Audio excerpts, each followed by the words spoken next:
hanya tertawa di bak mandi kecil. Tapi dia melihat pusaran air kecil. Ketika Pike pergi untuk memeriksanya, saya pergi subsi dengan Grand Povere. Ketika Tratov seseorang keluar, Staffa karena telah datang ke pemandian Jepang pada abad ke-21. Para tetua di sekitarnya juga terkejut dengan penampilannya. Setelah sadar kembali, Lucio menemukan bahwa pemandian ini lebih canggih daripada pemandian lain yang pernah dilihatnya. Kipas yang bergerak di dinding, keran yang dapat disesuaikan, dan peralatan pijat membuatnya takjub. Desain ini memberinya rasa pencerahan, karena dia adalah seorang arsitek yang gagal di Roma kuno. Saat pergi jalan-jalan, dia tidak sengaja memasuki ruang ganti wanita dan ditabrak oleh seorang wanita tua. Momi sangat tertarik dengan penampilan pria ini.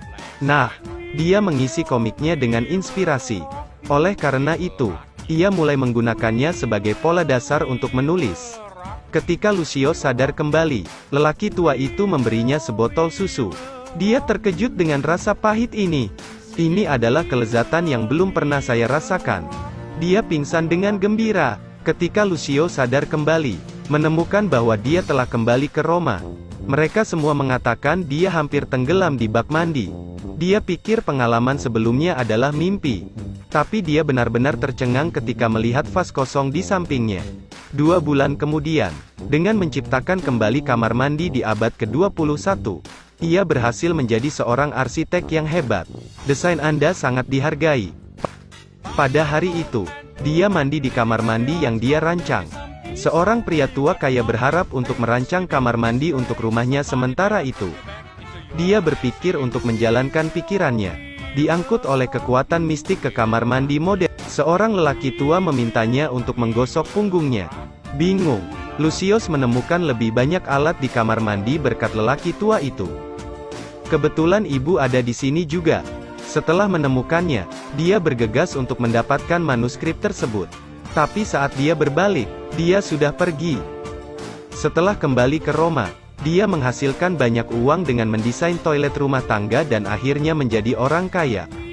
Tetapi istrinya tidak puas. Dia menunjuk padanya dan menyuruhnya untuk berusaha lebih keras. Tapi dari pagi sampai malam dia sibuk dengan desainnya. Tanpa bereaksi terhadap pesona istrinya. Istrinya memarahinya karena menjadi pria yang tidak berguna. Jadi dia pergi. Dia menerima medula raja. Ketika dia kembali ke rumah untuk menemukan istrinya di tempat tidur dengan pria lain. Beberapa hari yang lalu, Lucius dipanggil oleh raja, yang mengatakan kepadanya bahwa dia tertarik dengan kamar mandi yang dia rancang di kota. Menyuruhnya merancang kamar mandi yang lebih baik di istana. Lucius melakukan pencarian ini. Tetapi masalahnya adalah semua desainnya. Lucius berkeliling kota mencari firasat tetapi tidak mendapatkan apa-apa. Tiba-tiba jatuh ke dalam pipa air dan menghilang. Pekerjaan menggambar manga Momi tidak mudah. Bosnya mengembalikan naskah itu kepadanya. Saat bekerja paruh waktu di pusat peralatan kamar mandi, dia tertidur dan lupa mematikan keran, yang menyebabkan bak mandi terisi air. Lucius tiba-tiba muncul di bak mandi. Karena pengalaman waktu sebelumnya, dia dengan tenang menyeret Momi untuk menjadi pemandu dan mengeluarkan koin untuk diubah. Meskipun ibu tidak mengerti apa yang dia katakan, pemahamannya sangat kuat, sehingga membawanya keliling dunia. Dia tertarik pada toilet dan kertas toilet. Semakin kagum saya dengan pencucian belakang otomatis. Perasaan pergi ke kamar mandi seperti pergi ke surga. Setelah kembali ke Roma, ia membangun pemandian terbaik untuk raja, dengan toilet yang bisa menyiram terus-menerus. Bak di mana para budak membuat gelembung dengan udara. Akuarium bercahaya dan lilin beraroma. Ini benar-benar melampaui raja. Dia diberi kalung kehormatan khusus. Lucius berlari pulang untuk memamerkan prestasinya kepada istrinya dan menemukan istrinya di tempat tidur bersama sahabatnya. Ibu di abad ke-21 tidak bisa membuat komik. Dia dipecat dari Mal lagi dan harus kembali ke kampung halamannya untuk bekerja di pemandian. Ketika dia menemukan bahwa koin perak di tangannya adalah milik Roma kuno. Mulai belajar bahasa Latin, Lucio pingsan sendirian di kamar. Karena istri dan sahabatnya telah melarikan diri, raja utusan memanggilnya kembali ke istana. Ternyata dia baru saja kehilangan pangerannya. Dia mengira bahwa buaya itu adalah reinkarnasi dari anaknya. Jadi dia meminta Lucius untuk merancang tempat yang cocok bagi buaya untuk hidup. Untuk memenuhi permintaan raja, Lucius diminta untuk sangat berhati-hati. Jika buaya mati, nyawanya tidak akan terselamatkan. Lucius pergi ke pemandian raja, memeriksa airnya. Tetapi ketika tenggelam, air itu menghilang lagi. Untuk ketiga kalinya dia dibawa ke masa depan dan mendapati dirinya terkunci di dalam seekor buaya. Ternyata tempat ini adalah kebun binatang. Mama juga terpaksa datang ke sini untuk memenuhi target audiens. Tepat saat dia akan menyingkirkan pria ini, tiba-tiba dia melihat Lucius di dalam kandang, menemukan staf untuk datang mengeluarkannya. Benar-benar melupakan objek mata, membawanya kemana-mana. Di sini, Lucius belajar bagaimana membangun habitat yang disukai buaya. Momi bahkan membawanya ke sekolah untuk menembak panah. Ingin membuktikan bahwa dia adalah seorang Romawi kuno sejati. Bast Fatback memenangkan tebakannya. Lucius pergi ke pemandian air panas untuk mandi. Dia kembali ke Roma lagi. Beberapa bulan kemudian, dia menyelesaikan pembangunan tempat penampungan buaya. Raja sangat senang dengan tempat tinggal yang dia bangun untuk putranya.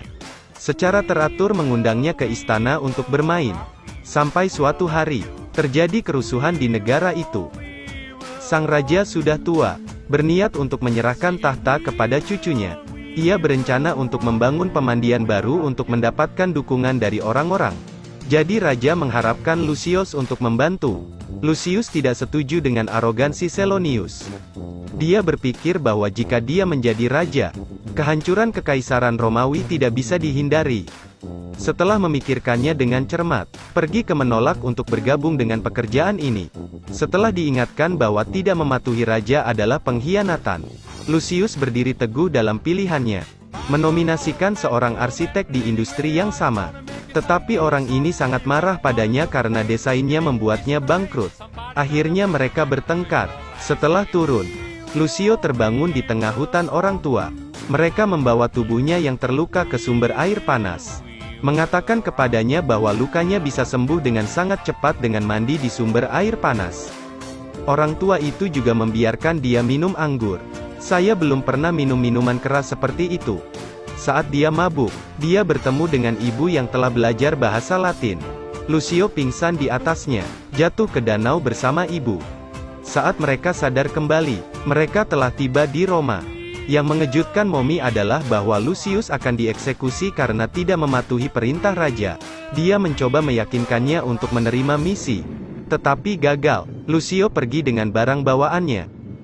Pada saat yang sama di masa sekarang, para tetua mencari mereka. Ketika mereka berdua jatuh ke danau yang sama dengan Lucius, mereka juga jatuh ke dalam pusaran dan dibawa ke Roma. Dalam perjalanan untuk melarikan diri, Lucio menemukan sumber air panas alami. Mengingat para tetua yang menyembuhkan lukanya, dia menyadari bahwa sumber air panas dapat menyembuhkan tentara yang terluka. Bergegas dengan ibu, Lucius pergi mencari raja. Dia menjelaskan kepadanya tentang keajaiban penyembuhan mata air panas dan mengaku telah menerima instruksi dari Antoni. Jadi dia tahu sumber air panas. Antoni kemungkinan besar adalah pewaris tahta. Jadi Lucius menganggapnya sebagai penerus tahta yang sedikit lebih memenuhi syarat daripada Saonius. Setelah menerima izin, Lucius memimpin semua orang untuk mulai membangun tempat penyembuhan. Sejumlah besar tentara yang terluka ada di sini. Orang tua dan ibu menggunakan pengetahuan medis modern untuk merawat yang terluka, membantu untuk pulih dengan cepat. Beberapa hari kemudian, para prajurit memenangkan pertempuran. Mereka minum anggur dan menari untuk merayakannya. Lucius dan Mami berbicara ke samping. Selama pekerjaan ini, mereka mengembangkan perasaan satu sama lain. Lucius menganggap ini sebagai momen paling bahagia dalam hidupnya. Pada saat ini, ibu tiba-tiba menghilang secara bertahap di depan matanya. Raja Antonio memberinya hadiah di hadapan semua orang, mendapat pengakuan dari semua orang. Ibu memulai hidup baru di zaman modern. Suatu hari, saat berjalan, dia melihat Lucio keluar dari danau. Film berakhir. Mereka bertemu lagi.